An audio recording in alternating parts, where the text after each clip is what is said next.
Pi kwan palutien anyera, remi chunya chalo ng'we ma kweri diao chigo. Lobo, la bomon, chot chalo ya manumu. Lobo, kono be ki choke ken, kono luba peo yelo kome ka chwe no mon. Diera ma ki chwe kere ki mon papate tie. Mona ye lobo. Tong gweno, kere bume lach ma yit liech, pe umulu tieno gweno, loe buong. Dok la cho, kari koro kwek ma miero tie, pe doro lutieno yeng. Mona ye lobo. Kai punyo la tien nyago, no e punyo wi lobo long.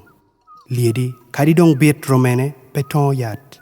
Dak la tong, kari dong tek nining, pe lielo wich.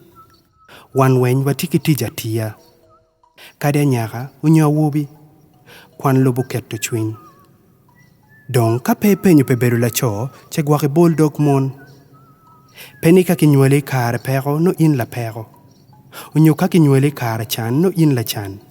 Anyimi, ina ye yubo kichi. Wachulu lutena nyere gang kwan. Waneno ni gukwano. Wachuko chwingi, pian yej gidwong. Gwako gang bene miero gin. Pidi miero en gena chelli. Wado bene miero gin. Cho neno gikilai dog gikun wakwan bene miero gin. In la cho moni makwano remeni, mi kar kilo tena nyer padano kwan. Iwinyu ni ninka mega yeke lanyo. Unyo kapa umere yeke nyuaro. Wek lo tena padano kwan ba. Umako uno kwan lo tena nyera. Gweno kono dong kake chwako, tien bolo yibe wa idogo gwang. Widi, kia degi ni mapeye chalo patulni. Gwake yua chinchoi kumi tek.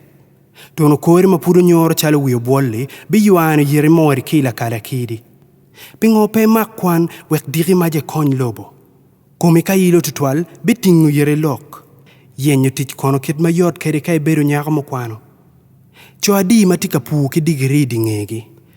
Pe buon lutiena nyera. Kai tamu ni pegitwero. Nen be pa kwan ki kum kanon Dr. Gladys Oyat. Mego jinyo chwinye. Utiro kwan ne rom me PhD wakimwaka neni.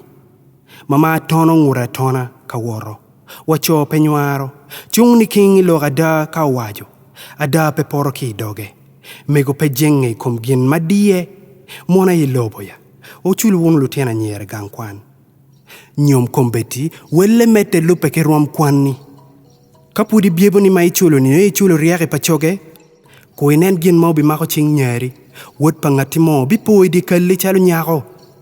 Kay nuang ka chula nyeri ni gangkwan, yo gangu bidin chalo yo limu.